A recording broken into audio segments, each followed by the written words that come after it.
Hello. Yeah, we're back. I don't know why I was taken by surprise there because there's a countdown that gets to 0 and I should have been ready.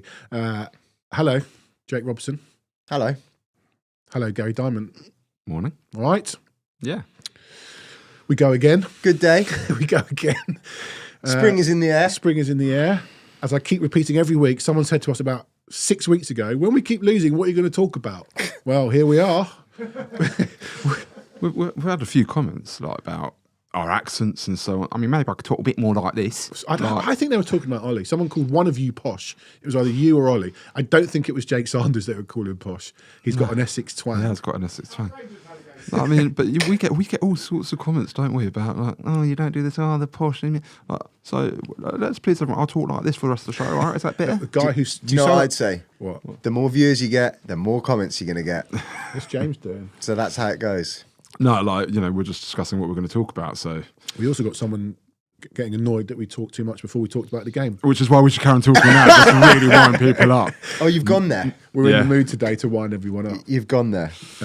Well, if Ange can, then. We'll come to him in a minute. I'm going to ask you about your weekend. I'm going to do it. Oh. You were a busy boy. No, I want to hear about your weekend. No, because you were No, stop it. I want to hear about your weekend. You were like Mr. Tottenham this weekend. Oh, okay. That's Friday fair. That's at Ange's fair. presser, which we have to talk about. Friday, I was here first. Yeah. Then Ange's presser. For me, that's doing the treble. Did you get there in time?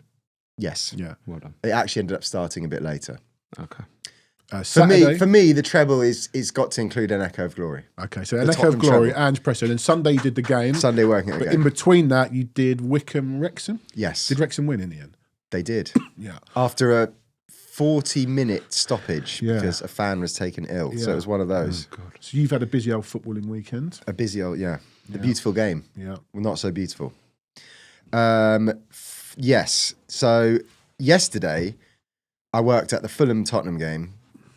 It was the first time I've worked at many Tottenham games, but I'm pretty sure I've only ever worked on them at Tottenham, whether it was the old stadium or the new stadium. So I'm sat working, but as a Tottenham fan in the Fulham. And you sat in front of Ange. Where'd you sit? No. At Fulham, the new stand, the bit they've built is where the dugout is, but the press box is still opposite. So I'm in amongst Fulham. I'm in the back row. Not the back row of the stand, the back row of the press box. There's about 3 or 4 rows. And there's Fulham fans sat all around me. Okay. And every so often, when we were on the attack, I think at one point, and there was a pass that went astray, and I literally was like, no! and If you're going to do that, though, Fulham's the place to do it. well, and also it's weird at football. Firstly, I've got a headset on, and secondly, when you're facing forwards, people behind you can't really hear what you're saying because you're kind of your voice is going that way, and there's no one sat next to me, luckily. Okay. I thought you were going to say that every time a pass went astray when we were on the attack, what you could hear from behind you was and that. So If it's Fulham, it's the rustling of hampers open. But I suddenly realised that we've all been to games where we've been to we've sat in the home end at an away game, right? We've all done it. And it's not nice. Have you done it before?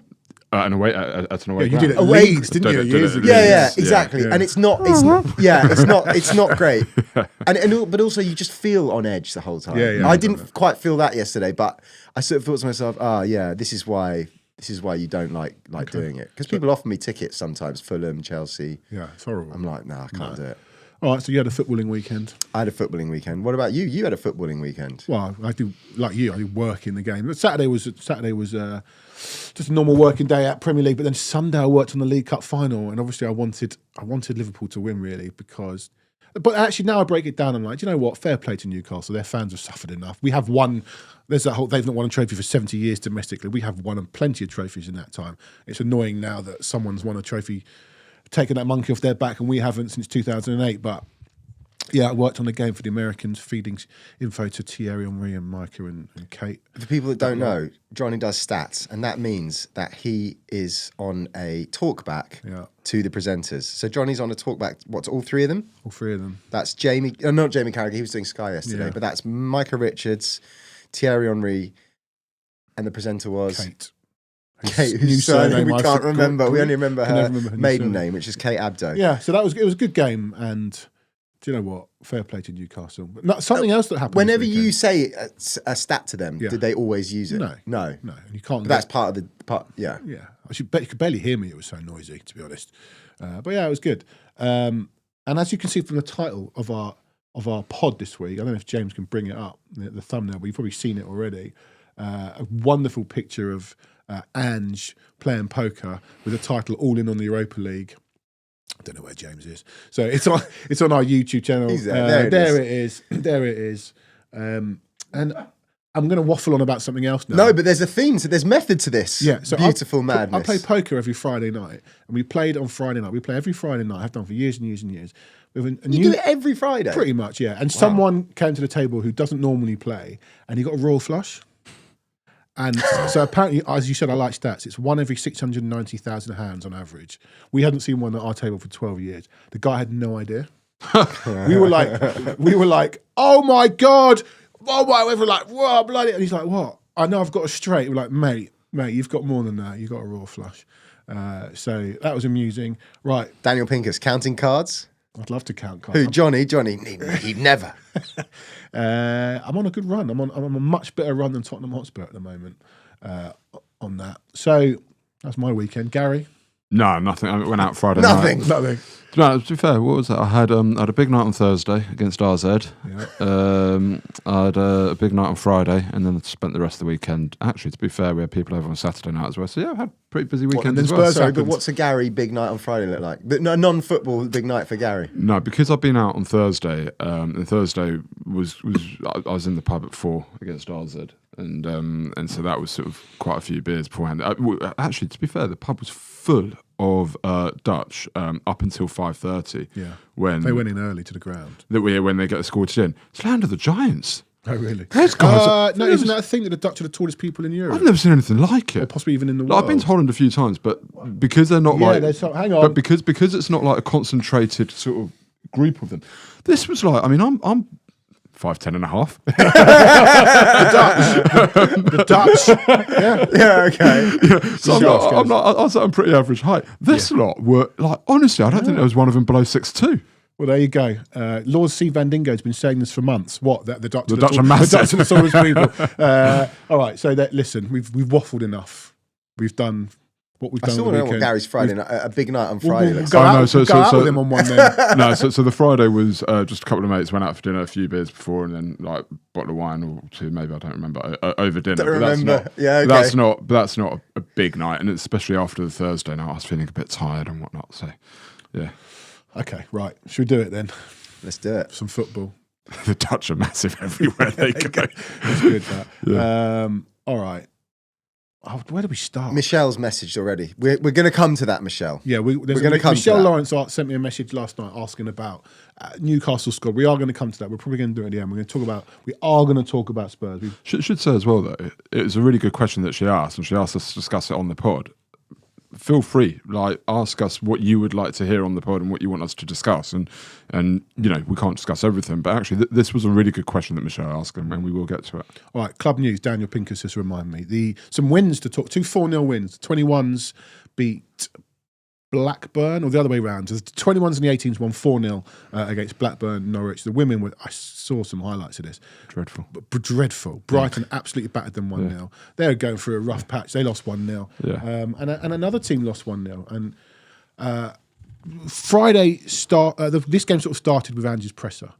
Jake, you were there on Friday. I know people want to come to the game, but I think this is really important to talk about Ange's presser, because you've mentioned in the past, Jake, that you get the presser, all the stuff that comes out when he does the TV presser, that comes out straight away. And then there's the embargoed bit. And Friday night, this tirade dropped of what he said. I guess some guys, do they leave? Does everyone stay in? You chose to stay. No. You don't leave because it's a bit. It's just straight away. Yeah. It okay. Literally. They turn the camera. Oh, sorry, Jake Sanders is right. Another team lost 2-0. I switched off at 1-0. It was 2-0.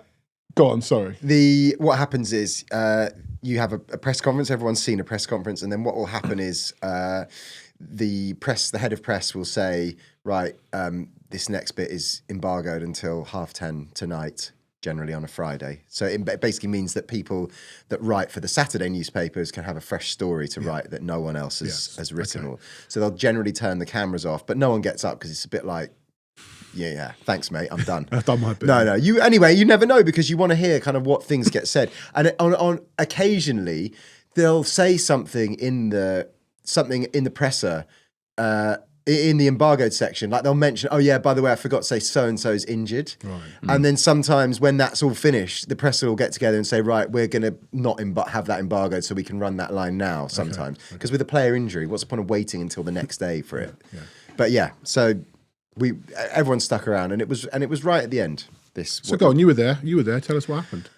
Well, he was asked, to be fair, I sort of said this to you the other day, it was a topic that he has spoken about a lot, that he feels, and I'm not saying that this is right or not, but he feels, Ange, that some of the criticism of him hasn't been about his actual tactics. It's been more hidden behind where he's come from, i.e. not just Australia, but also the journey that he's had to go on or been on to get to this point, the teams he's managed, that kind of thing. And the question was asked, basically, is the scrutiny more intense for you, do you think, because of where you come from? So they've literally tried to press that button that has already been pressed. So they knew that he wasn't going to just say yes and jog on and move on. They knew that they were going to get some kind of answer. He went on. He did go on. And actually, he even jokingly apologised at the end for going on too long. Gary, I thought maybe at some point on Friday you were going to spontaneously combust, or Saturday morning when it came out. That was the bottle of wine he'd had on Friday night. But you were like, we've talked about it on here. Does it matter? Does it matter where he's come from? Like, fair play. Like, first of all, fair play to the guy for the journey that he's been on from a country when he started that is not a massive football country. We've talked about their sporting prowess and everything they do. Football's not really a big thing for them. The guy's done amazingly well to get to the Premier League. But I think there has to come a point where you think maybe the journey is affecting what he's doing now. I couldn't care less about the journey personally. I couldn't care less about where he's been in the past, what nationality he is, whether he's from outer space. I couldn't care. Yeah. Right.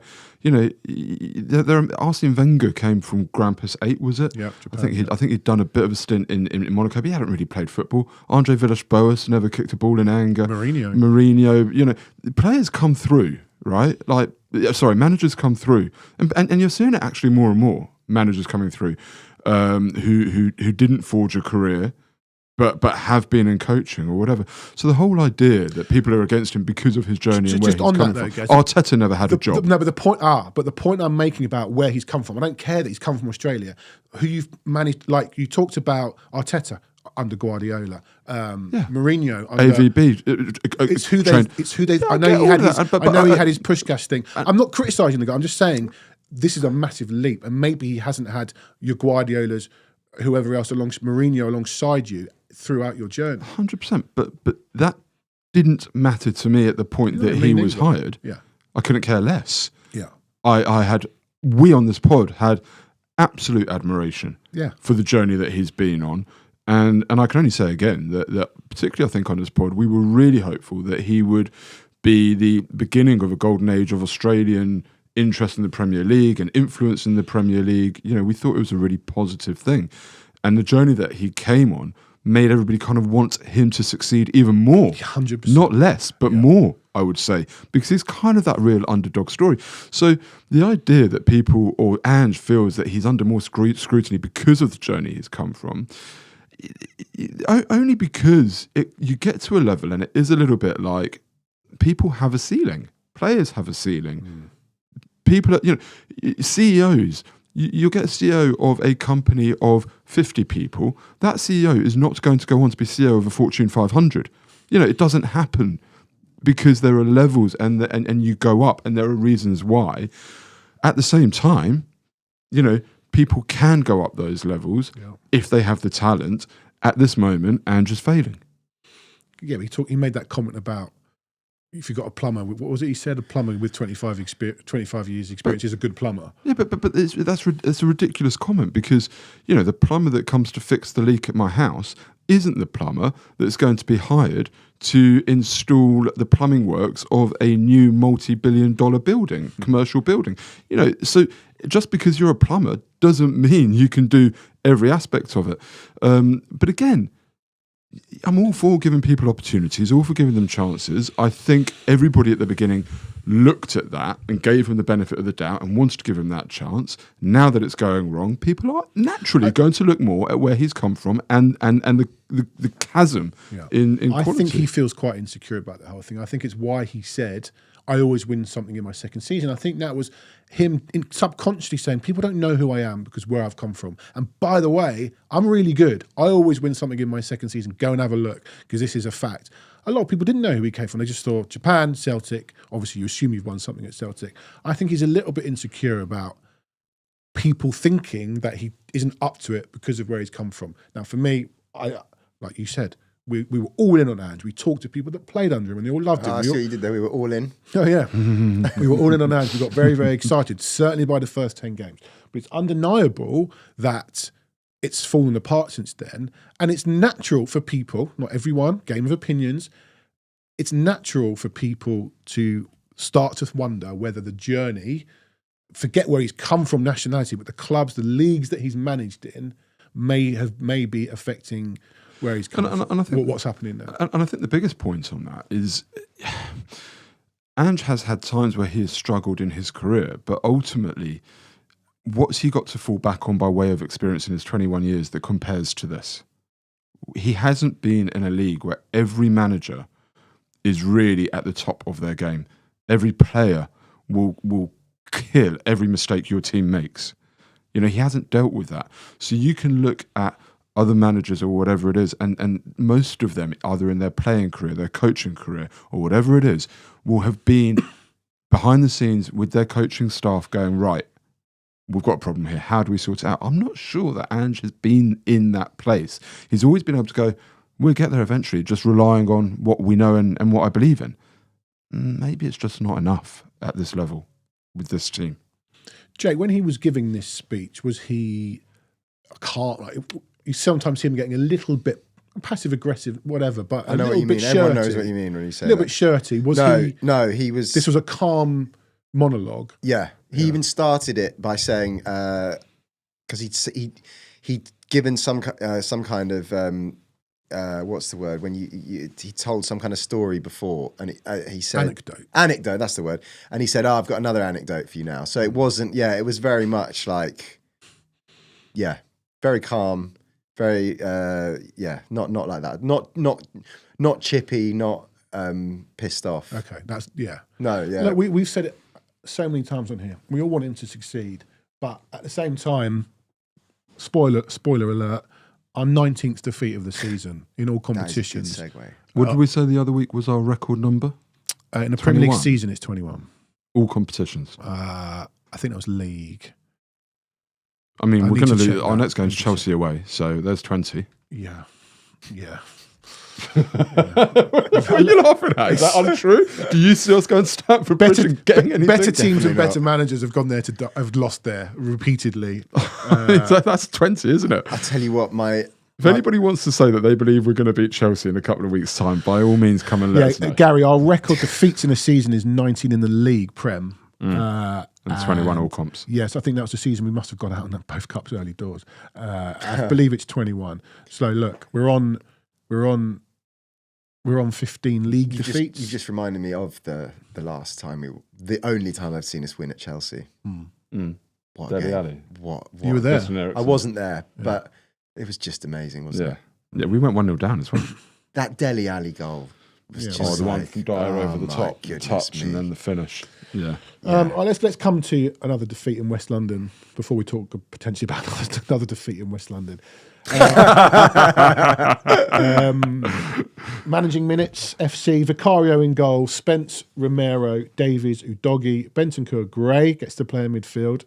I mean, come on, who's not happy about that? Must have been a mistake. Bissouma, Johnson, Solanke, Tell. You know, not our first team. Players are back. When players are back, we're going to flourish, apparently.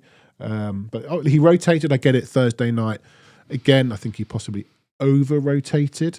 We don't have a game for 18 days. Gaz, you asked about players that are not going on international duty. Van der Ven's not going on international duty. Spence isn't going on international duty. The ones that I can think of, definitely not. Maddison's not going. Just now you've read the team out again, because when you work at a game, it's quite hard to really take it in from a fan's perspective, because you're kind of looking at both teams. And actually, though, there's a case for at least 7 of those guys at the beginning of the season. You could have argued that, not Tell. You could have argued the toss for a number of those to be starters, especially the central midfielders.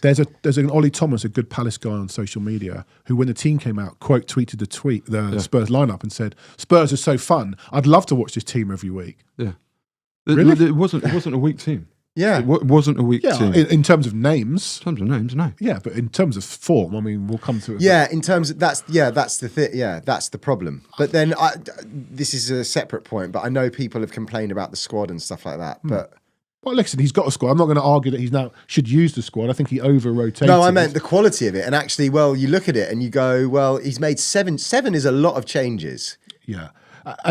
Daniel Pinker says, and we pointed this out in the group straight away, and it wasn't just our group, Twitter, other groups that you're in, saying there's no creativity in that midfield. Benton, that's true. Basuma, which is why I think one of Maddison or Bergvall has to start every single game.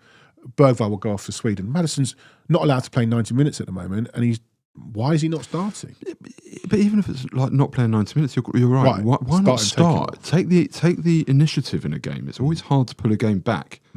Right, go out there on the front foot and grab the game by the scruff of the neck, and go and get it won. So I don't understand Van der Ven not starting. And again, I appreciate. I'm going to say it again. We've only got 5% of the information. I get it. I'm not having another Van der Ven argument. But what's the point of him even being on the bench? Start him and see where he goes. The guy's not going on international duty. Maddison's not going on international duty. I also sort of feel as though, if you're bringing Odobert on, he's just come off the back of his strongest game for us. He had a really good game against RZ. Yeah. Start him. I was convinced he would start. Let him continue to get those minutes, right? Like, those 3 for me should have started. Maddison, Van der Ven and Odobert should have started. And you go from there, really, with your subs. But I just... the other problem with it being so many changes is the message it sends, because you can argue that about you would like to see this player start or that player start, but the problem when you start making 5, 6, 7 changes, what does it say about the general mindset and your attitude towards that game? Like the title, Jake. I think the message is we're all in on the Europa League, lads. Well, but we sort of know that, but also obviously that's what the message is amongst the players. And for the first half, at least, you'd say that was what it felt like. Yeah. Well, as Benny Guy says, just to close up on the midfield, it's gone away from the comments on here, but Newcastle have men in midfield. It's something we're going to come to from Michelle's question at the end. The midfield just feels a little bit weak in possession. That midfield does. Possession. That midfield does. Yeah, but even with Bergvall's a strong runner and he's a strong boy. Maddison is a creator. I still think we need obviously a man. They're all men. Do you know what I mean? We need a strong. I need a man. Yeah, we need a stronger body in there. Yeah, but we agree. We've all kind of we all agreed on that. So someone else. But the other issue is, we've said this as well, not many, there's a lot of clubs that would like that. Apart from, Liverpool Ryan Gravenberch has suddenly become this fantastic player. He's well coached. Well, yeah, absolutely. Yeah. But then you've got, Rodri. Look at City without Rodri. Finished. And then they're looking to buy, who are they looking to buy? The guy from Spain. Well, they bought Nico Gonzalez. No, okay. Then they were linked with the one who played Zubamendi. Yeah, Zubamendi. He's the guy that's going to be talked about, and just never leaves. But there's just not a lot of these guys around. I mean, who's Chelsea's 6? Caicedo. Yeah. Cost sure 105 million quid. Yeah. Who's Arsenal's 6? Don't really have one. Right. No, they do. Rice. Yeah, but they like to play Rice. They've decided that he's actually better kind of playing between... So a couple of things from me. Look, the positives about the lineup were that Archie Gray did play in the 6. Yeah. And when the lineup came out, I made a snarky comment in our group that he's probably going to play Archie Gray in an 8. He's definitely not going to play him in the 6. And he did. And I actually thought Archie Gray had a very steady game. I don't think it was anything outstanding, but his first game as a 6, very steady game. I also think playing as a 6 on your own in this league, as you were just saying, is nigh on impossible. I think it's kind of a bit of a suicidal tactic as we're seeing. But he had a very good game. I thought Tell came in and had his best game for us on both wings. I felt a bit sorry for him that he got moved from the left to the right. The same, because, you know, he's having a good game, and I get you might want to bring Son on, but also this guy just needs a run and a bit of stability. We definitely saw what Tell is about. Yeah, and he's getting shunted about from left to right, comes off. Like, I just thought, people think I'm having a dig. I am. I thought that was poor management. I just did. Would have left him on the left. I would have left him on the left. And I know Son came on and had a decent enough game, but Tell was literally our only outlet in the first half. He was having a good game. He looked like he had the beating of his fullback. He was a positive, very much so. What was the other positive I was going to say? There was another one, I can't remember. But can I just pick up on something that Daniel Pinkus said, that he thought I wanted to get to Bilbao, so therefore Van de Ven definitely should have been benched. I think we all want to get to Bilbao. Right, we all want to get to the final. There's nobody here that doesn't. But only one of us has a flight, don't we? Now? but here's the issue, and we've discussed this before. Winning breeds winning, okay? Yeah. And totally. I don't think we've got any chance of getting to Bilbao if we're going to continually rotate our team on the basis of keep them fresh, keep them fit. They need minutes. They need minutes, okay? What they don't need to be doing is 30 kilometres more than any other team every game. That's what they don't need to be doing, okay? But they need to be building cohesion as a team. They need to be developing, as Michel says, partnerships between them. You know, Romero and Van de Ven do need to get that back. The wingers need to understand, you know, the combination links we've mentioned before. Not much of our play actually goes through the 6. It normally comes from Van de Ven and Romero breaking lines with their passes. Makes such a big difference. So I do think that Van de Ven should have started. I do think that we need to be getting that. We need to be understanding what our first team looks like. Because at this moment in time, we're going into the final 13 games of the season, including the Europa League. And I don't think Ange has the first clue I'm not sure. what his strongest team is. I think we could name it. And Do you? Who's 6? I think in the next game against Chelsea. No, well, I was who's right wing? I was going to say in the Europa. Where does Kulusevski play? Where does Maddison play? It's a good point, actually. There's me thinking he knows his best team and we know it. Is he fit? Well, actually, when everyone's fit, or for the next. When everybody's fit, everyone should be fit by then. When everybody's fit, Kulusevski back. I don't think he has a clue what his best team is, and the reason is, yes, we haven't had the opportunity to play it, but even when players are available, he's not letting them develop the partnerships because he's rotating so much, and it shows in the first 2 minutes of the game, as highlighted on Match of the Day. Bentancur turns, passes back, and that's just a lack of combinations as to where his new left winger should be, right? Tell didn't quite understand where Bentancur would be. Bentancur didn't understand where Tell should be. You can see it all over the pitch. There's no understanding of the partnerships around and the link-up play anywhere. And that's why, in answer to Daniel, your question, I think Van de Ven should be stopped. I think the actual only contentious position, I think, is that Maddison or Kulusevski. I reckon you can name 9. For the game in the Europa League, Son's going to start, isn't he? Solanke's going to play through the middle, and then I think the right wing is where you argue: is he going to play Kulusevski? Will he play maybe Odobert? We'll see. If he plays Kulusevski, then he plays Maddison in the 10. If he plays Odobert, he plays Kulusevski. The point in the 10. is, and then he's going to play Bergveld, and he's going to play Sarr. I'm sure, and then the back 4 and the back 5. So I think you can. I think you can name the best side. More or less. Do you not agree? No, I don't think he can. Well, how different of a side do you think that will be? I don't know. I think that. But the point is, I don't even think the players know in that team. You know, there's no combination. There's been too much chopping and the final thing that I'd say to Daniel on the comment of, we want to get to the final, and to anybody saying, of course we should rotate, of course we should give minutes, we want to get to the final. Well, isn't this the guy who had a go at us versus City last season for being content to lose that game Is he now saying that he's content to he lose doesn't- games he's not content to by lose. resting players, content by to not lose. playing your strongest team every No, I game? don't I'm think not he- going to play my strongest team every game in case they get Well, injured because I want to get to the final. he'll that goes, hope they that can win. flies in the face. That flies in the face of him saying, I want to win every game under any circumstance, and we deal with the consequences of it after.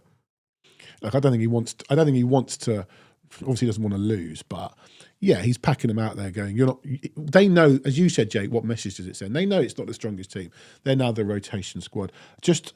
I came up with a new word at the weekend. I spent most of the weekend statinating people, which is You spend most of your life making up numbers. Now you're making up words. A statinate, when someone would put something in, and I'll just reply with it's a fact. And then Okay. someone put out a really good fact this weekend about the number of minutes played by. I know we've had a load of injuries, but we've only got 2 players in the top 100 minutes this season. I think it was Maddison and Porro. It's because of the injuries. There's been a total lack of consistency, and we can talk about. I thought you were going to say something. No, I'm probably going to throw you under a bus by asking about a stat. Okay, we'll come to that. In a second. For me, it's your point. Winning breeds winning, and I suspect we'll go to Chelsea and probably not win. We'll then beat Southampton. I'm really interested to see what team he picks because I think he should pick the same team pretty much against Chelsea and Southampton as he does against Eintracht. Correct. Chelsea might be different because of people dropping back in. Who knows? He took Romero off after an hour yesterday just to protect him for his 90 minutes for Argentina. I really want to see the same team in those 3 games. There's no doubt he'll play the strongest team against Chelsea. I don't know if he will. Why? 'Cause I Players think- coming back from internationals. No. They won't. They'll already be back by then because the previous weekend. No, it's cheap. They'll come. Oh, because FA Cup. There's They're back FA another Cup. week. The last Oh. weekend Yeah, in yeah, March yeah, is yeah. the FA Cup weekend. Oh, so we haven't got any sort of No. Romero's So only we'll just have got a back full- or anything Anyway, like that. I think, You would I think imagine it'll be Southampton. that we see the same team. Thursday will be definitely the 2 strongest teams. But that makes sense, though, doesn't it? You would rest players against Southampton. They're not very good. I'd pick the same team if I'm honest. Well, maybe he will, listen, but he'll listen. definitely pick them in 2 of those 3. Nottingham Forest have picked the same starting 11 for 4 games in a row. Yeah. Maybe he will pick the same against Southampton. They've had a break. Yeah. But there's I think they need to get into a rhythm. They need rhythm. to understand how to play with each other. Yeah, the question I was going to have for you, and Yeah. you might want to do this at another time. Okay, so we haven't got any players in the top 100 for minutes played. Those 2 players. 2 players, fine. I'd still like to see the individual running stats of players this season. In other words, yards, kilometres covered, and just see where our players lie there. Because I don't reckon we'll have many players outside the top 100 for that. Okay, I might have. But All right, but so you I'll don't have need a to do look. that now. I might actually have it. But that would be quite telling, actually. Tell won't be in there, no. All right, so we get to half time. I've got a stat. I'm going to statinate you here. Let's get to half time, lads. Sorry, Ange fans. Nothing happened in the first half. We get to half time, and I've got a really good stat about this. Well, while you're doing that, let's just. Oh, okay. Tottenham Hotspur failed to register. Tottenham Hotspur, you have to call them now. I know, God. Or Spurs. Tottenham Hotspur failed to register a single shot on target in the first half of a Premier League match for the 9th time under Ange Postecoglou. This is where this stat gets tasty. More than Spurs' last 2 permanent managers combined. Antonio Conte and Nuno Espirito Santo, 8. And he wasn't there for very long. No, so Conte 6, combined. Nuno 2. Okay. So it's the 9th time in the first half. And that sets a tone, right? Oh, I mean, the whole thing, the first half was diabolical. Absolutely diabolical. I've never seen. You've seen this a lot. That's a performance. Oh no, I you've was seen going a lot. to say so many misplaced passes. You've seen that. As well. So much In possession, lethargy, so poor, apathy. Like, it just didn't really seem. It basically looked like, unless we got it to tell and he was going to beat 2 or 3 players, we had nothing. It was no different really to even AZ at home in the league stage, when it was like, unless we get it to Mikey Moore in that second half, nothing's going to happen. Like, that often seems to be what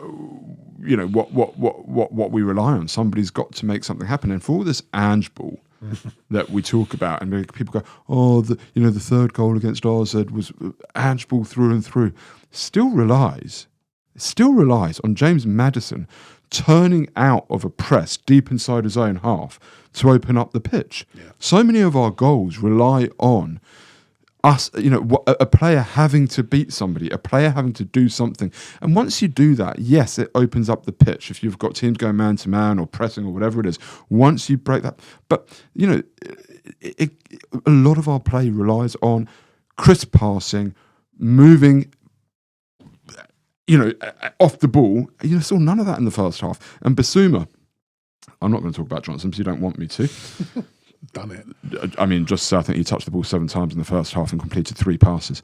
Not a bad ratio. Something like that. Bissouma, I know that Ange had comments about him after the game. After saying he wouldn't. After saying he would never publicly criticise a player. Yeah. I don't think what he said about Bissouma was wrong. No, he's right. It was completely right. Yeah. But why is he still playing him? But this is a bigger question. Is Bissouma not playing well because Bissouma's not a good footballer, or is the system not right for him, or is he not being coached, or has he just had enough? And he's very clearly a good footballer. Yeah. Rumour has it that Graham Potter wants him at West Ham next season, and everybody go, "Oh, great, I'll drive, whatever." Like, fine, yeah. But the reality is that Graham Potter's managed him before, and he was excellent for him. Knows how to get the best out of him. Excellent for us when he came in. Excellent for us first 10 games. So I don't know the first issue. 10 games under Ange. Yes. I don't know the issue with Bissouma. I don't really think this is the point at which to analyse Bissouma as a player. This is the point to say he's not here next season. That's evident. That is pretty evident. And he's not even really a major part of the plans at this point. The only excuse at this point to play Bissouma is if you need a body. But a new manager could come in and go, I really like Bissouma. Fine. So then that's up to a new manager. But at this moment, under Ange, Bissouma is a body when there is nobody else. There is no excuse to be playing him, in my view. I just don't think he should be on the pitch because he's not a part of it. He was dreadful. I think somebody forgot to tell Udogie in the first half that we weren't playing in white. Well, a couple of weeks ago, Gaz, it's like the old... seriously? It's my old joke that Mitchell Thomas only used to pass to a white shirt when we played Leeds. Like, I've never seen anything like it from Udogie in the first half. He literally, every pass went to them. I think there's a problem we played that first half with 8 players. Yeah, if that. Udogie is a problem for me. Adam Nathan... who's great on social media. Follow Adam if you can. He comes up with some really salient points. The inverted winger thing doesn't help. Fullback. I watched Udogie when he first came in. Sorry, yeah, fullback thing. Udogie is still I still don't think he's comfortable where he receives the ball. We had a free kick in the second half. Porro's good at it. Yeah, because he's played as a wing back. Yeah. We got a free kick in the second half, and this was Spence, not Udogie. Romero took the free kick about 10 yards outside our own half, and Spence was directly in front of him, not wide, directly in front of him in a straight line. Romero passed it to Spence in a straight line. Spence is sort of near the halfway line, passes it back to Romero. Spence is still inverted, and there was nothing. Romero had to go out to the wing himself and basically boot it up the line. It reminded me a little bit of that. Was it that Wolves away game where Dyer gave the ball away? Oh. It was similar to that. We had no option, and he just booted the ball up the line. And Adam ran into the end. Yeah, and it was just like, where are our fullbacks? And I don't think that's helping Udogie. Spence is great at it. I think Spence has taken it like a duck to water. It wasn't a criticism where Spence was. Been told to play there. Anyway, we get to half-time. He drags off Bissouma, and he drags someone else at half-time. Johnson. You forgot because you wouldn't have noticed that Johnson was on to begin with. I knew that was coming. And he but these would, I'm sure. Well, I'm sure these were pre-planned. I think 15 minutes. Why would Johnson have been pre-planned? No, it wasn't necessarily who was coming off. I think to bring on Son and Bergwijn at half time was his plan. I think that's 15 do you minutes reckon? Too early. Yeah, I do. Well, I guess it depends on the situation in the game. If we're winning 2-0, then no. Yeah, we were better in the second half. Solanke missed a couple of chances. No, he missed one. That header. One good chance. The header. The volley. Yeah, the one where Maddison chest back to him. Yeah. He should probably score that. The others would have been great finishes if he scores. Yeah. Okay, but first goal, soft as shit. The header. There was a header, and I was thinking to myself, That's a good header. Huh? It's a good header. What, Solanke? Yeah, he missed. I've been very quick to. There's a couple of goals he scored. I've said Harry Kane would have been proud of them, but yesterday I thought to myself, that header's Kane's probably tucking away. But he's not Harry Kane, is he? No, I don't know. I think the only one that I thought he should have scored was the one that Maddison managed to pull back to him. which is kind of weird in itself. So I thought But Maddison would take it on. I don't want to but- criticise, but in a tight game, you're sort of thinking, Yeah, but that's the point, isn't it? Is we actually aren't creating opportunities. Against RZ, we had 5 shots on goal in 180 minutes, 5 shots on target in 180 minutes against RZ. Yeah. Yesterday, I think we had 3 or 4 on target. Like, we're not creating so many chances that, it comes to a point where strikers will start, and I'm not making excuses for him because he should score, certainly. But if you're not getting chances, you do start to sort of snatch at them a little bit. Ryan asks, should Solanke do more? 65 million, we need him to do more. I don't think How? we're doing enough for him. It's not a question I of... don't think we're doing enough for him. I don't think it's a question of should he do. Needs to do more. How? Exactly. People ask these kind of questions. What does that actually mean? Score more goals. Yeah, but But you can't you score. can't. You can't score goals when the ball's not coming in the box to you. Yeah. I think he should have buried one of them yesterday. Come on, Ryan, you're better than that. The Maddison one. The Maddison one, he should score, like, absolutely. But outside of that, the guy's getting maybe a sniffer game, really. I thought the headers, he's sort of done well to get onto them. But we're just not creating chances. And even the Maddison one that came back to him was Tell coming inside onto his left foot, hitting a good shot. I thought it was a poor save from the keeper, to be honest. He's pushed it right back out. It looked like, they said on the commentary that it was a save for the cameras, and it looked like that. And then it's gone, oops, I've pushed this right into danger here. And if we end up scoring from that, I don't think it's through anything we have created. I think it's from a poor goalkeeping error. But that's my view. You're welcome to it. I thought, though, once Bergvall and eventually Maddison was on, we did look a different side. And I wondered if, I actually asked this to Ange after the game, was the plan to sort of hang it, see out the first half and then be able to really affect the game with the subs. And we looked closer to the side that we were when we were good on Thursday. Once Maddison and Bergvall and Son had come on, and we were pressing higher up. And just before they scored, I thought we're in the game here. This is basically the plans worked, maybe. But Fulham are still dangerous. They Fulham are still score a dangerous. lot of late goals. Yeah. When They Harry conceded Wilson, a lot of late goals. What did Ange answer to that about whether we were hanging in and looking to kill it? He said no. He said that wasn't the plan. It wasn't the plan to sort of keep it tight and try and influence the game with basically win it with the subs. He said that, but he said that's sort of how it sort of went. But it wasn't the plan before the game. But I'd like to know what the plan was before the game. Because it didn't look like there was one when they went out. Well, it definitely felt like and this isn't very Ange, but it definitely felt like we were there to try and keep it tight and see what happened. With that midfield three, I said this in the past, we've played, and you're like, well, who's the 10? Where's the creativity coming from? I mean, in fairness, as bad as we were in that first half. No, Fulham, they didn't lay a glove on us, really. No, they didn't. So that is fairness. I mean, I would say I think they should have had a penalty. Spence the push. Definitely should have had a What's that penalty. about? I mean, I think, and people will sort of, and I want to raise this because I know I've seen a lot of people say, Bergvall penalty, Should we Bergvall have had a penalty. penalty? And Ange has gone on record saying Spurs don't get decisions, and I agree with that as well. Yeah. But I'm not going to sit here and complain about the Bergvall penalty, which for me was a penalty. No, and to be fair, neither did he. No, but it was a penalty. But you can't sit here and say, we should have had a penalty at 1-0 to get back to 1-1. Yeah. When actually in the first half they had one of the most clear cut. It was a bit, I don't really understand what's going on. The one on Danso was a penalty as well, in my view, the other week, right? Spence on Jimenez, that's a penalty.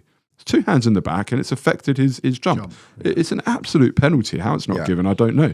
Bergvall was a penalty. I think the reason that's not given, and Bergvall will learn and he'll pay the price for this, is because he flopped 5 minutes earlier in the box. Possibly. Like, but then you've got VAR there to protect you.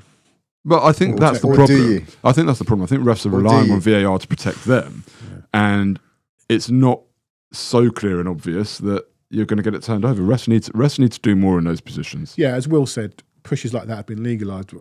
I did it after the Danso thing. But the funny thing that is, kind Will, of penalty needs to be dealt but with. the funny thing is, it happened outside the box a few minutes later. I can't remember who. Straight away, Jimenez. Yeah, and he gave the free kick. Yeah, right. And it's like, well, there's obviously a higher bar for penalties, and there shouldn't be. There shouldn't be. The moment you get referees who What referee you're saying games is differently. if that's outside the box. But it happens. Spencer's done that to Jimenez outside the box. Yeah. I guarantee Jimenez gets the free Yeah, kick. yeah, Guarantee it. The game, the rules should start from the moment the whistle blows, and they do different things at different times. And it's a little bit like when a fullback when a winger is sort of trying to protect the ball, and you're screaming at your fullback who's don't foul him. Takes the slightest touch and he goes down. It's more the other But way. in the box, fullbacks facing their own corner. yeah, flag whichever will way it always is, get a free whichever kick. way it is, right? And you're screaming to your winger, "Don't foul him! He's facing his own guy. Don't foul him." Gets the slightest touch and he goes down. Danso's chasing the ball in the box. The geezer comes across and like literally rugby tackles him. Yeah. Not a foul. Yeah, the ball was halfway down. Like, Ipswich so Highway. there is a discrepancy when it comes to the box, but I don't want to hear about Bergvall should have had a pen, because that was a pen on Jimenez, 100%. Yeah. Outside of that, no, Fulham didn't lay a glove on us first half. I've got an answer to your question. What was your question again? Running stats. This season, this is before this weekend, but they won't have changed that much. What was your actual question? Well, it was to do with the fact that we don't have many players in the top 100 for minutes played, and I was just wondering how our players fare for kilometres or yards run. We have one player in the top 3 this season. But don't you need an average per game rather Yeah, than unfortunately, actual? I can't do that now. No, you're saying average, but the point is, even not having played so many games, I suspect that our players are high up on the running stats. So the person at Kulusevski is third. The player who's run the most in the Premier League this season is Yuri Tielemans. Second is Bruno Guimaraes. Third is Kulusevski. Then you got Anthony Robinson and Brian Mbeumo. And Munoz at Palace, who I really like, by the way. And then you get to 22nd, Pedro Porro. But the point being that... Does this prove or disprove your theory? Well, it kind of goes some way to proving it, because ultimately we had 2 players in the top 100 for minutes played, and we've got 2 players in the top 25 for yards run. We've only got 3 in the top 100 for running, and I think that's because the next player is Solanke, obviously. But most of our players have been Spent out. huge chunks out. In fact, last season, I haven't got last season's, but anyway, there you go. All right, listen, we go 2-0 down. Sessegnon, good luck to 1 him. and 2. Great goal. I've seen the goal. I've not seen the build-up. Was it you on the phone to you last night telling me how soft it was? Oh, was I horrendous. wasn't the only Davies. person you spoke to then. I was doing the rounds last night. Look, it's Like some kind of politician. some sort of angry Spurs fan last night. You know what annoyed me? it's Before they scored their first, did you... I don't know if you guys remember this. There was a cross where Vicario punched it away and Willian nearly scored. Yep.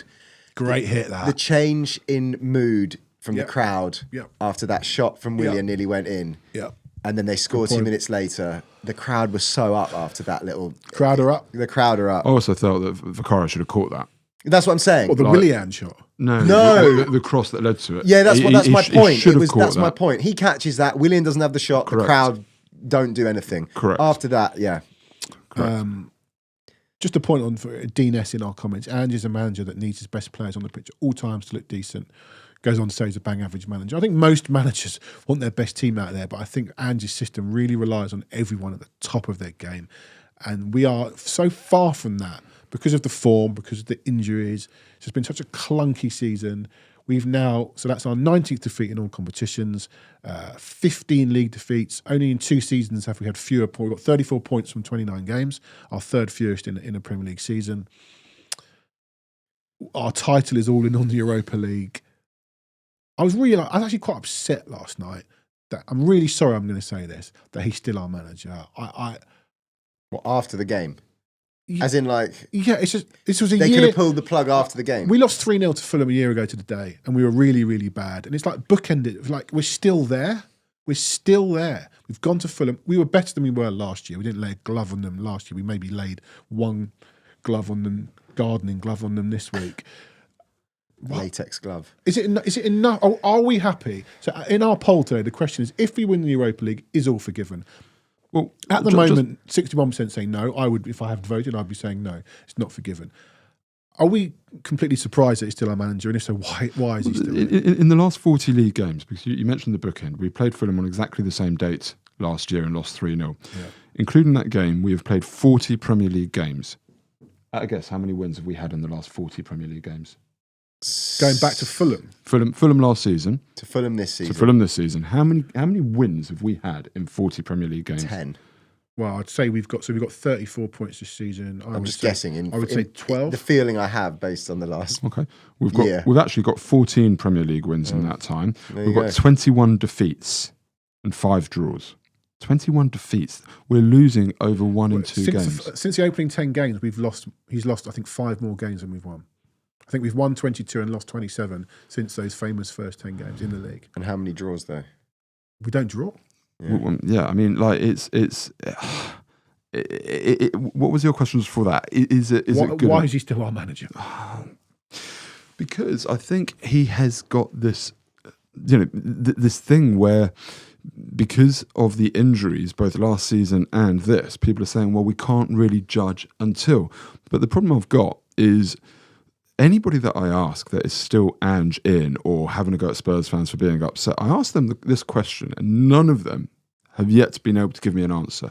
And the question is, what are you seeing at this moment in time that gives you such belief that Ange is the guy to take us forwards? Well, okay, so and not one of them answers this. after, okay, I'll throw it to Jake. I think the Europa League now is the obviously it's the aim, but I think that's why. That's why. I think that answers your question. After we beat RZ, all the Anginas came back out. We scored a lovely goal, third goal, and Ange Ball was back apparently. A lovely goal against the sixth best team in Holland, who we scraped past over 2 legs.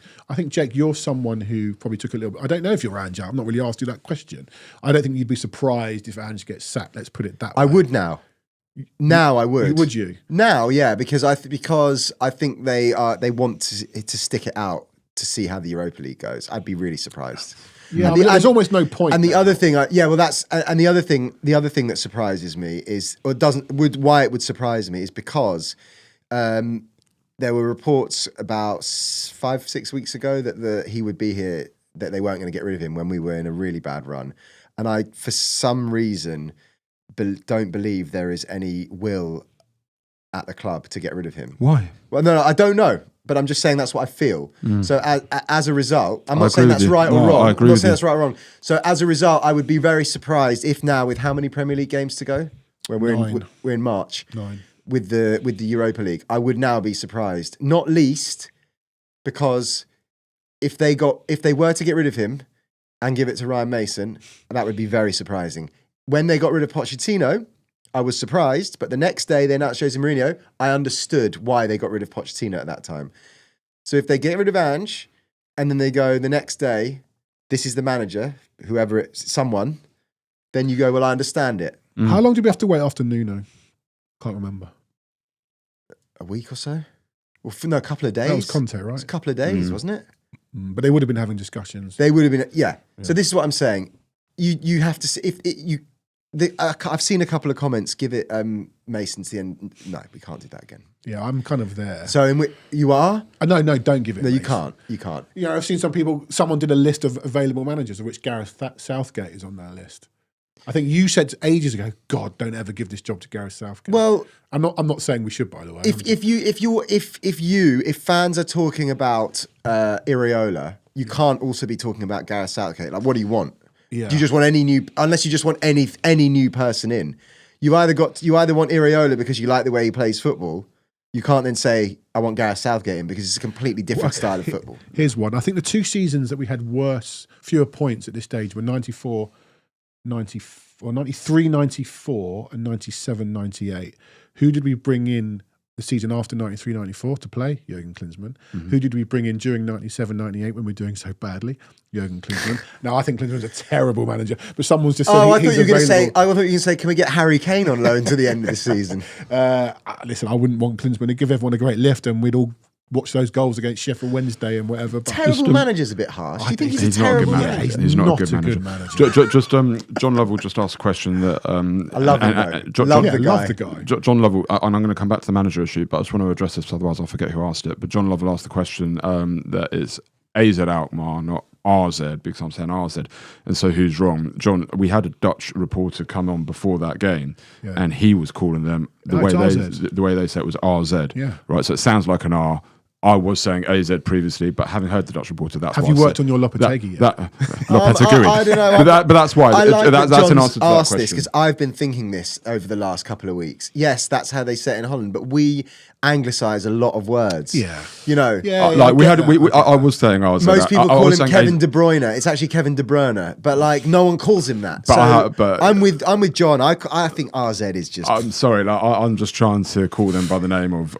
No, I get it. But that's the answer to your question. Coming back to the manager. I didn't have you down as such a Europhile, Gary. Yeah, like Joe says, Berryvale. We're going to call him Bergvale, right? Yeah, everyone calls him Bergvale. You know. It's actually, this is really boring. I'm going to do it. The guy who scored for Ipswich on Saturday, Kajust. Oh yeah. So it's Kajuste. Right. So we get these Premier League videos where they tell you what their pronunciation is, and he says it gets sent out to all the broadcasters. Yeah. So he says Kajuste, and when he scored, someone said, "What's his name? We want to pronounce it right." I said, "Well, it's Kajuste." And I found a video of him when he signed for Ipswich, where he says hello, I can't remember his first name, Jean. My name's Jean Cajuste. So he's done the English because he knows that he knows we're going to call him that, but actually he then does another official one where it's Cajuste. Also, we're all buggered. Well, yeah, and also there have been occasions of some players having a laugh and saying it differently every season. Yeah, in different ways. And listen, John here on our chat is probably right. I probably should say AZ because my pronunciation of just about every other name is horrendous. But that just seemed like an easy enough one from for me you, to get Gary right. Diamond. But coming back to the manager issue, I agree with you. I don't think there is the appetite at all to sack him. I don't think it's going to happen in this break.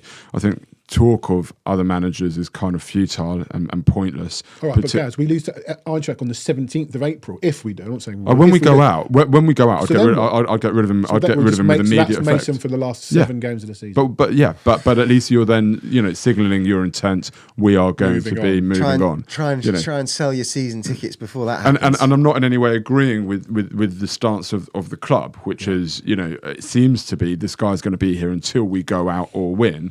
I personally would get rid, but they're not going to. We've had a nice. I'm not going to read it out. Yeah, cheers, Mike. Whatever. Sorry, but would you get rid now and give it Mason to the end of the season? No, that doesn't. I think the players would go mad if they did. Sorry. Would you get rid of now and give it Mason to the end of the season now with Frankfurt still to come? Is that what you're saying?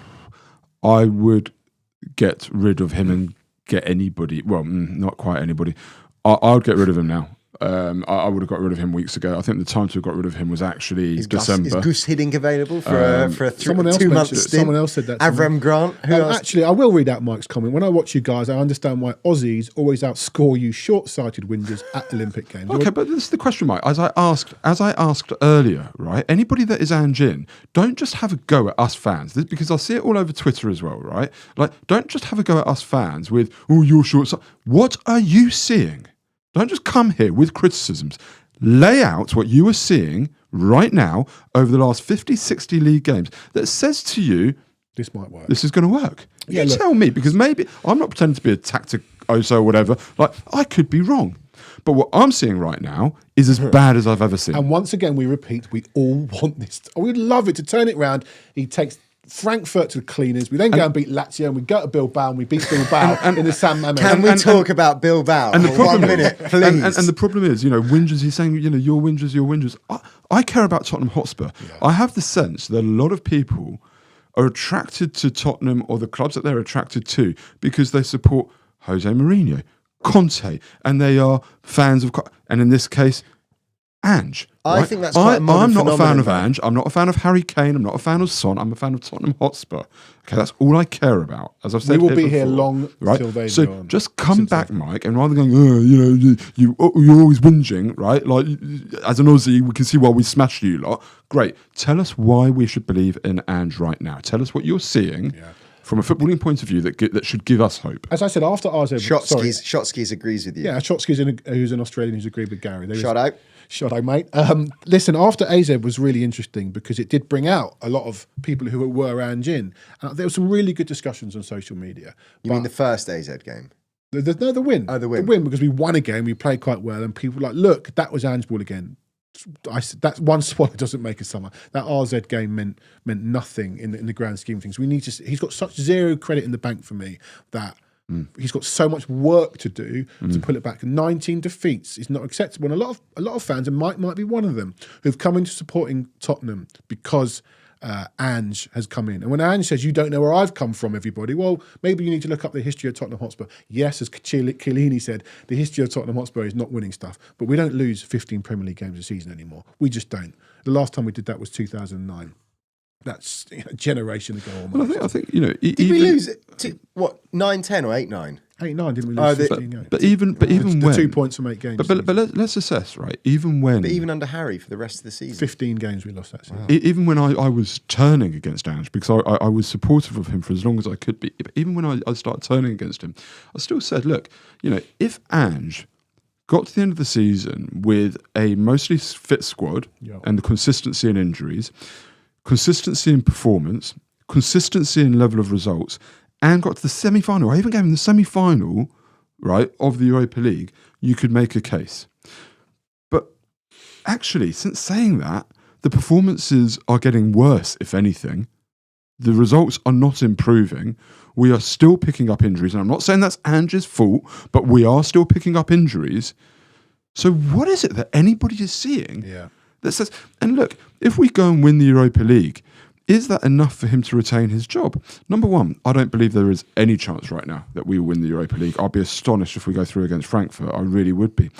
But supposing we did win the Europa League, would it be enough? Well, I have never previously in any European season booked tickets so early to go to a final because I've not believed that we're going to get there. You were the advocate of saying that you thought we would win this thing. But I look at the squad, and this might lead nicely to Michelle's question about our squad, right? Yep. But I looked at our squad and I looked at the calibre of the competition of the Europa League, as well as understanding that nobody from the Champions League is dropping down into it. And I looked at it and said, I think we should win that. I really do. With the squad that we've got and the quality that we have, I believe that we should be in the final. So the question now, do we? If he wins the Europa League, is it enough for him to stay? I still don't think so, because I think actually, I'm not saying it's not a tremendous achievement to win the Europa League, but in my personal view, from day dot of this season, I have felt that we should be in the final. So if you're voting on this poll, if we win the Europa League, is all forgiven? No, mate. Jake? Definitely yes, mate. You'd keep him if we won the Europa League? Absolutely. Okay. Let's discuss Michelle's question. Oh, well, we'll discuss Michelle's question. I want to just pick up, Daniel Pincus has asked a couple of times, who won the mug on Friday? The mug. We put out a question with Jake just about to head off to Ange's presser. We asked our viewers and our listeners to put out a question that Jake could ask Ange, and what was it, and what did you ask? Let me get the exact wording, but basically, and here it is. Here's the mug. No, it's James. Here's the tank. Here's the tank card that is going to go to Soul Sniper Gaming, who hasn't been in the comments yet today. We will Soul Sniper Gaming. If you watch this back, send us a DM on Twitter. What was the question? What was the question? The question was. That Lloris. Is that him? Oh no. He made a great save, by the way, Lloris. I don't know if you saw it. It was doing the rounds on Twitter. Yeah. What a save he made the other day. Go on, Jake. The question was, Archie Gray came on in midfield last night being out. I asked this on Friday. With players coming back in defence now, is that something we're more likely to see more of? Him playing in midfield, Gray. And indeed, he then go on to start in midfield. Ange's answer was potentially, and he basically gave me the impression that we wouldn't see that much of him in midfield. He said he's been filling in for us really well, and he'll probably have to do more of that. But yes, he then went and played midfield. And that was Soul Sniper's question. I know Daniel Pinker said you asked 3 questions, but anyway, Soul Sniper. I asked 4, I think you're fine. He wins. But, there is some Echo merch. We've got this. Jake sporting the Echo cap. James is shoving a camera in his face. What's happened to the hoodies and the T-shirts? I took them off. Look at me, Jake. This camera. Jake Robson's currently doing a modelling shoot. Listen, if you want merch, I'd have shaved this morning. Let us know what you want. Look at that. There you go. Look, get yourself an Echo of Glory hat. James is going to... No, just stay in the camera. That's what you had to do. You had it. He's done it. There you go. This is terrible for people listening on Spotify. It's nice, though. It's nice. Look, we've got hats. We've got mugs. If you want some Echo merch, let us know what you want. Key rings. I don't know, Ange voodoo dolls. I don't know. We can sort all that. The Echo Tankard, by the way, is a frosted one where if you put it in the fridge for half an hour before you pour a beer in it, it keeps it really nice and cold. It's lovely, actually. I don't own one, and I don't know. We all want one of those, don't we? FMC says, "Where can we buy?" FMC says, "Where can we buy the merch?" James, where can they buy the merch? Apparently it's an echoofglory.com. Daniel Pinkers, how much for a mug and shipping costs to Australia? Look it up, mate. Look it up. James? Not terrible, actually. He says it's not terrible.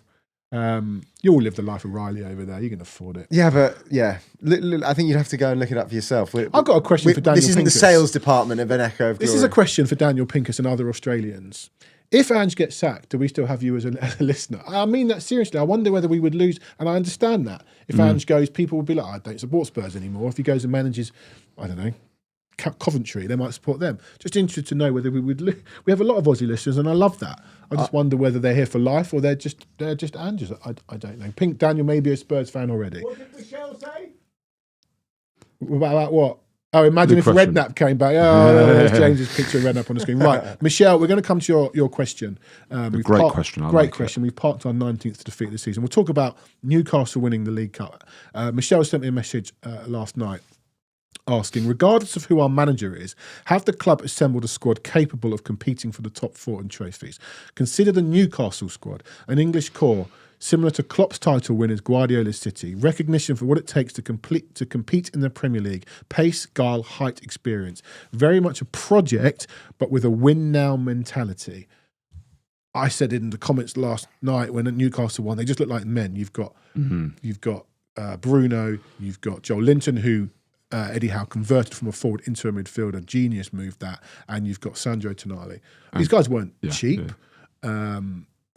Dan Burn, they just looked like, at one point Joel Linton tackled Andy Robertson and he looked like a prize fighter. It was ridiculous. He's huge, Joel Linton. He's like a UFC fighter. I don't see that at Tottenham. Less so about Newcastle, but just more generally, have we assembled a squad capable of competing for the top 4? It's very subjective, and there's two facets to this, two big facets to this. I don't know that it is a squad that at the beginning of the season I would say that should be in the top 4 in the same way as I'm saying that should be in the Europa League final. I mean, I'm adamant on that. No, I don't think it is a squad that you could say you'd be confident should be finishing in the top 4. What I would say is... No, but people get confused between competing for it and then definitely finishing in it because they're, you know... Okay, well, okay, but where do you draw the... what I would say is I think this is a top 6 squad. Yeah. I think absolutely this is a top 6 squad. And coming back to whether it's a top 4 squad, nobody at the beginning of the season would have said that Forest have a top 4 squad and they are nailed on now to win top 4. So it's more about, you know, and this comes on to the wider point, which is surely... It's not even necessarily so much the squad that you have. Would we want Dan Burn at Tottenham? Hell no. If we signed Dan Burn, people would go mad. It's about the manager and how he is using the players and what he has at his disposal. And that is the critical thing right now. He signed Dan Burn, though, didn't he? Yeah, but that's where managers earn their corn, right? You know, I think this is a top 6 squad on paper. People can agree or disagree with that. That's up to them. I think if you had a really good manager, then this could be a team that would finish, or a squad that would finish in the top 4. That's my view on it. But the slight problem with that is the manager or the manager who will be there next season or whatever having to operate under a wider policy set by the club. Well, you're taking the role of Ollie Spiro here because I agree with you. No, Jake. I'm not. But I'm not blaming the club. But I'm also saying it's Whereas sorry, finish the question because I didn't know where is the manager or managers at Tottenham at the moment operating more under an umbrella of a club policy when it comes to signings, and Ange has been on board with it, whereas, as you said, not only would we not want Dan Burn, the club wouldn't sign Dan Burn. Why wouldn't the club sign Dan Burn? Because he's too old. The club wants to sign. The club want to invest in youth. That horrible phrase. And Ange is a manager who is on board with that and going along with it and trying to do what he can from it. I think we're getting caught up on Dan Burn. If we're going to look at Newcastle, which is very Alamod to do because they just won a trophy yesterday, the recruitment in general has been very, very good. Yeah. You look at Anthony Gordon, why the hell were we not in for him, right? English, phenomenally good winger. Bruno Guimaraes, why should Newcastle get him and we're not there? Tonali's a bit of a different one. I think they took the punt knowing that they could afford his wages and that he was going to get banned. But you look at Sven Botman, they're signing well. They definitely are signing well. But you're not saying that we haven't signed that well. No, I'm not. Yeah. I'm not saying that. But in answer to your question about they all look like men, I made this point against actually James Maddison. Had an interview, I think, post AZ. I'll call them now. Sorry. Yeah, you love it. He had an interview post AZ about Lucas Berryvale. He made a comment about Lucas Bergvall about how he thought we were getting a player that played between the lines and was very technical, and he is that, but also he's a bit of a beast. And I made this comment following Newcastle at home because it's when I first realised it. And Bergvall was the only one on our team, an 18-year-old kid who went toe-to-toe with Joel Linton, was as big as him. You don't realise he's actually as big as Joel Linton. And Joel Linton didn't like it. He really didn't like it. He's not used to it. But he's not afraid of anyone, Bergvall. I do think that we have potential. You call it men, and I know what you mean, like hardened, ready to go battlers. I think Bergvall's very close to that. I think Archie Gray will become that. I don't mind the profile of player that we're signing. I think our squad is generally more talented than most, but it's just being dreadfully managed. Well, this is what I said about 5-6 weeks ago. If I read you the Nottingham Forest, I think I used Bournemouth as an example then, but possibly Forest too. At the start of the season, if I said, right, our starting lineup today is Sells in goal, Aina, Milenkovic, Murillo, and whoever their left back is, you'd have gone with Yates in midfield and Alanga left and whatever. You'd be like, their front line's not bad, but yeah, it's about coaching. Yeah, and that's what I was saying about the squad yesterday. Made 7 changes, but you look at it and go, actually, it's an experienced side that when you're talking about challenging for top 4, I don't think challenging is unrealistic. We may not finish there. A top 6 squad suggests you may well challenge for the top 4, but finish 6th. Yeah. I think that's fair. But then also, I don't think anyone's saying that anyone at the club or the manager have said anything in contrast to that.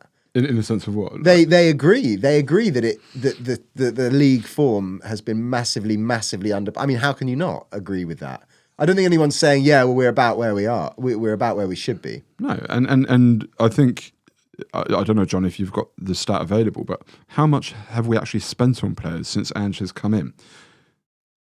I think it's around 300 million. I can't remember. I'd be lying if I said I knew. Johnny only deals in on pitch stats. No, I have got it, but not quickly. So the idea that he hasn't been backed or anything like that, I don't agree. I actually think he's one of the most backed managers we've ever Yeah, we've but ever this seen. is a whole other conversation because the issue's 260 million. Thank you, Daniel. Yeah, but the million. issue, if you want to go down that route, isn't just about the money that you spend on transfers. It's also about the money that you spend on wages as well. And we're not. The money that we may well have spent on transfers puts us near the top, but we're not near the top on wage payers, and that's part of the issue. So you can spend all the money that you want, right? But and I get that, okay, but that but also we are like 6th or 7th highest, not 13th wages. Highest. So yeah, with wages we've discussed it. We should be 6th or 7th in the league. But that's exactly the point, right? In answer to Michelle's question, I don't think we are nailed on top 4 squad. Absolutely not. No. I think we are. I think at the beginning of the season, I can't remember. We could probably go back and find episodes of what our anticipation is of the season. And my feeling was we shouldn't finish any lower than 6th, and we should challenge for the top 4. And there's nothing that's happened this season that makes me think otherwise. Yeah. And people say the squad isn't as strong as we thought it was. I disagree. I think it is. I think we've got really good players throughout the squad. No, it is. That are all being horrendously mismanaged in a system that doesn't work. And there's no cohesion between any of them. And the final point to this, actually, just going back to it, is the one where we've said, the players still look like they're playing for Ange. And you said that in previous weeks. I don't know if you still feel that. I don't know that they are still playing for Ange. I think he'd be. I asked. I think Thursday shows they are. I asked if Don Hutchinson played for West Ham, Everton. I once asked him, and I've asked him again recently. That's a name drop. Well, yes and no, but the point is, he's a player who's played in the Premier League. So my question to him many was times when players have had enough of a manager. 10 minutes, James. If that 5-10. Sorry. 10 is better than 5. Okay, 10 is better. I'm running out of things to say, so I'm going to continue with my Don Hutchinson story. I said when the dressing rooms talk, when they've had enough of a manager. A manager gets sacked. Does someone go? Does a chairman? Do the owners say, "Guys, what are you feeling?" Or does it go the other way? Do players go, "We've had enough of this guy"? In my experience, I've asked 2 players, and I can't remember who the other one was. They both said no. It never comes. Which surprised me actually, because I'm surprised that the chairman doesn't speak to a player and go, "Yeah, we've all had enough." And maybe it does happen. The 2 players I asked, coincidentally, it never happened in their careers. But I'm surprised. I think the players still like him. We've heard from Thomas Broich. We've heard from James Holland. I think Ange has this ability to get people on side. My other theory, I said it before, is that if he does have the players on side and they're still churning out these performances, that's even even worse look for Ange because the players like him and they're still putting in performances. I don't think it's just the players. I think the same sentiment is felt amongst the hierarchy at the club. Do you sense that or you hear that? Well, the fact that they've said that he won't be going anywhere suggests that. And also, I've got this feeling inside me that... No, not a feeling. As I said to Gary, I've got a feeling that there is very little will to get rid of him. So they're giving him absolutely every chance. And it wouldn't shock me it wouldn't shock me if we lose in the Europa League, and it wouldn't shock me if he is still our manager next season. I'm not saying that that's That would right or shock me. correct. I wouldn't be complete, but I just have a feeling that he's very well liked. When he's not a feeling, it's a fact. He's very well liked in the club, and I think they Not a want popularity contest. They want every. Yeah, well, I'm not saying it's right. I'm just saying that's what I feel. And the other reason, I think the other indication that they haven't downed tools yet is Thursday, because not just the third goal, I think the first 2 goals where we Against rubbish though, Jake. yeah, but to win the ball high up the pitch in the first goal's case and in the middle of the pitch second, they're still playing for the You manager. can do that against the 6th best team in Holland. Yeah, but Yeah, you're still- they haven't got the quality to. Yeah, get out. but I'm just I'm not saying that I'm just talking about in relation to whether they have called it quits on the manager yet. If they had, they wouldn't have scored those 2 goals. What was the comment that Jake made? That you, What, you you didn't said you were agree? surprised by that he'd be here next season. They'd be here next season. Yeah, I mean, No, I didn't say he will be. I said no, I so wouldn't. You think you won't be surprised? I said I wouldn't be if surprised. Again, if I had to bet, I'd say he's not going to be here. Like more, I'm probably 70-30.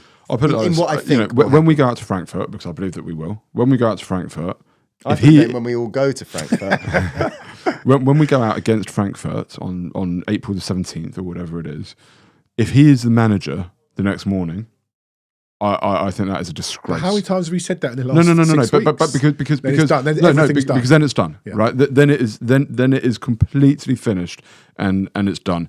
So with that in mind, if he does, that says if he wins the Europa League, he's going to stay. I don't think I that's. think. I don't think that's necessarily the case. Apart from anything, he's not going to win.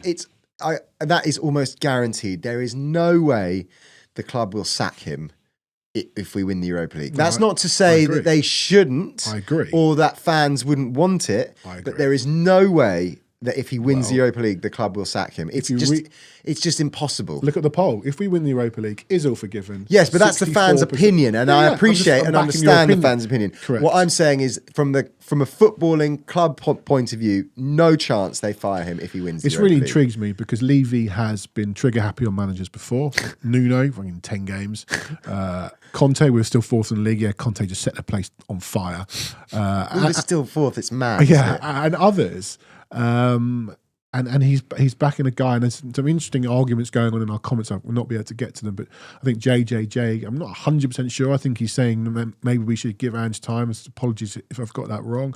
And most of the fans are just fed up with losing every week. Yeah. It's not on, and maybe the club think injuries are a problem and they're backing him and they're going to get that sorted. And when we have all of our players back, it's all going to magically turn around. JJ is the type of fan, I'm sorry to say, but I find it quite frustrating. I don't know how long you've supported Tottenham, but I've been glancing at these comments as we've been recording, and he's saying that Spurs fans are entitled. We're a club that don't win. Just a few things, JJ, on that, right? Number one, learn your history, and you go, oh, but you live on history, it's all in the past. It matters, okay? We are a To club be fair, I that don't wins. think he's a Tottenham fan. We are a club that wins, but secondly, even if you're going to say we're entitled, is anybody sat here saying we are disgusted because we're not winning trophies right now? Or are we sat here saying we're disgusted because we've won less than half of our, like in the last 40 games, we've won 14? Is that enough? Are we entitled because we are complaining about having won 14 games in 40? Because what do you think is an acceptable pass rate for us to not be angry about them? Because come and tell me, because at the moment I don't even think this is about trophies. And if Ange was 6th in the league at the minute, challenging for 4th, playing good football, and we could really buy into what he's doing on the pitch, I think we'd all be sat here saying, great, that's fine. It doesn't matter if we win. I'd be sat here saying it doesn't even matter if we win the Europa League or not. I'd love to, but we're 6th. We're playing great football. I can really see where we're going with this. But you're saying we're entitled because we're upset that we're losing as many games as we are. Tell us what you think would be fair then, Do you know what's a bit of a JJ? shame this season is that we wouldn't even have to be 6th and challenging for 4th. We could be 9th and still Oh, I see. challenging. Yeah, the gap for is fourth. so small. Yeah, But tell us, you're sat there saying, people are saying we're whinging. JJ's coming here saying Spurs fans are entitled. Like, nobody's sat here saying we're upset because we're not winning trophies. We're sat here saying we're upset because we're losing 1 in every 2 games. We're upset because the level of performance is dreadful. So JJ, come and tell us what you think as Spurs fans we should accept as a level. Look at that Leicester stuff. What was the stat? They've lost their last 6 without scoring since they beat us. These are the kind of games that we've repeatedly lost this season. Leicester have lost 15 out of 16 games. They've won 1 away game, I think, all season against us. They've scored 4 goals in their last 10 games. 2 were against us. JJJ, what is it that we are wrong about being upset to with? answer his or her question, how many games do you expect to win? Well, just looking at the Premier League table, we've won 10 games. 12 games is what Brighton in 7th have won. So I would have expected us to, but the problem isn't actually the winning games. It's been the losing games that's the problem. We've only drawn 4 games. Brighton have drawn 11 matches. Fulham have drawn 9. We've been too easy to beat. That's the problem. It's not the winning games. It's been too easy to beat. When did Fulham score their first goal? 70 Can we odd just check minutes. that people can hear you because they're saying they've lost you on the left, and I can see that your camera's not on. Bye-bye, Johnny. Can people hear Johnny before he Hello, asks this can you question? hear me? Hello. Hello. I don't know where James is. He needed 10 minutes. He's gone. Okay, yeah, you can hear you. You can hear me, you can't see me. Well, that's lucky. For the Oh, best. what a result! I was going to say, can't remember what I was going to say. And are you going to end the feed now? I don't know where James is. I don't know if we can. I was talking about games we've lost. That we've lost too many matches, and that's the issue, really. Not in answer to JJJ's question, how many games do you expect to win? And again, JJJ, I think has just come back and said, oh, it's a project. And that's exactly what I said earlier. If we were 6th in the league or even 7th and playing good football and everybody could see where we were going, it wouldn't even be about winning the Europa League. That would be a massive bonus. But it would be about buying into the project. But what project am I seeing here? What am I seeing? What is anybody seeing? And I ask the question again because people refuse to answer it when they say we should believe in the project or stick with Ange. Why?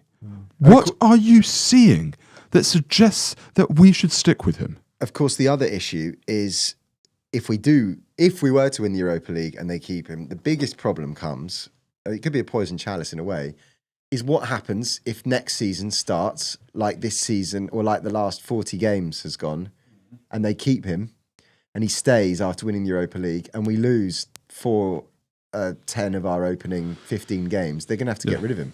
Oh, absolutely. I fixed it. It was me who'd pulled a wire out. They're gonna, then we get to a stage where in October, November, you're in the same position. Yeah, absolutely. I just want to ask JJ one last question. I think we've got to go right, but No, you don't have to. Okay. Now you can when you want to. right. No, I just want to ask we also JJ do. one last question because he's saying we're not acknowledging the worst injury record in Europe. I mean, honestly, I'm so bored of it. Right? Managers find a way, JJJ, particularly good managers. But the question I really want to ask you is. And I mean this in exactly the right way. How long have you supported Tottenham? I don't think they are. And how long have you followed the career of Ange? How long have you supported? Do you support Tottenham? How long for? Or do you follow the career of Ange? I'm just interested to know because the way you're talking is with no sensibility towards actually the pain that Spurs fans are feeling at the minute. I like how we might well have fans. I like how we might well have people who aren't Tottenham fans following this pod, though. Done. No, he's. Isn't that quite? I want to ask you one more question. He's just come back with the most ridiculous. Sorry, I want to move it on. Gary Beck makes a really good point before we go. Gary Beck says if more footage comes out of Ange confronting fans, I believe Levy will sack him. I'm not sure about that. That's an interesting one. Did you see that when you were there? What are you hearing at your end? I did not see it when I was there. It's just interesting that there's so much anger at the moment. I do find it surprising there's not much Ange out from the fans in the stadium. Yep. Certainly the away fans who probably watched all of these 19 defeats. I'm amazed they haven't had enough. There was some booing yesterday. I'm surprised there's not. It's a lot at Levy, but you're right. Go on. You make your point. Go on. I was going to say exactly that. Right. Like for me, I have stood up at full time of a couple of games already now and sung Ange Postecoglou, get out of our club. And people may not like that, okay, but that's how I feel. I want him gone. You're entitled I want to say him that. gone. Don't do it during the game, right? But at the end of the game, get out of our club, okay? And I haven't heard that. And I wonder why, because we're all here complaining about it, or most of us, Spurs fans, are here complaining about it. But it is still...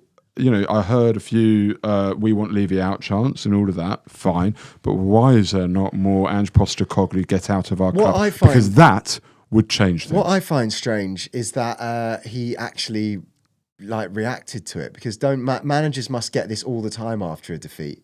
Do you not think people shout stuff? That's when your emotions are at the top. Well, the thing is, so where that came from, people will know at Fulham, they walk off down the tunnel. It's in the corner. They walk past. The away fans. No, they walk. Yes, but he was looking up like that. Right where that was, looked right. I might be wrong. Some people think it was a Fulham fan. No, but what I was going to say is it looks like it's come from the cottage. And the only people that sit in the cottage are the VVIPs, as in there is an actual cottage at Craven Cottage for people that don't know. Yeah. That's where like Hugh Grant sits. Maybe it was and Hugh like Grant. Shahid Khan, who's the Fulham owner. And I don't know where that came from, but it looks like that somebody has shouted from the cottage. So this is like, you know... Lord, I think it was Lee. Not sure it was. He's on his side. Very good. Look, it's sad to see. I think it's actually sad to see, and you get this now because of social media, the number of times Bournemouth away, I think there was another game, and Fulham away now where Andrews had to be confronted by a fan, and it's not on, and I feel a little bit for him, fine, but we're all very emotional after another defeat. It shouldn't happen, but... There was also footage of Tell, wasn't there, who went over to the fans. Tell went in and he's... No, there was a separate thing, wasn't it? Separate, telling everyone to calm down and we're all in this together. And even Tell jumped in front of Ange and was like, guys. Great, he's showing age beyond his years, but I don't know. It's just very toxic at the moment, and we start winning games. Fickle's the wrong word. We start winning games, it all dies down, but it's got so much work to do to claw. It's interesting that you say this all dies down, because the Levy out chants were huge around, as they always are, around transfer window time, and what it really translates to is buy more players, get that.